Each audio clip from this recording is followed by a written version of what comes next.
Kung problema mo yung mga skin allergies or yung mga pangangati sa skin ng anak mo or sa'yo, di kaya yung mga kagat ng mga insekto, eto guys, mabisa talaga tong pangtanggal niyan. So, tingnan mo yung anak ko, marami siyang allergies or yung skin niya madali talagang magkakasugat. For example, kinakagat ng langgam, tapos kinakamot niya, nagkakasugat agad yan. So, kaya ganito yung resulta niya. Dati nahihirapan talaga kaming bumili kung ano talaga yung dapat. Marami kaming mga sinubukang mga products, iba't ibang products, pinapacheck up namin sa doktor. Wala talagang hindi siya hiyang. Pero ito guys, nakita lang namin dito sa online. Nandyan sa baba yung link.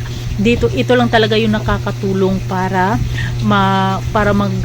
talaga siya, maghilom yung mga sugat.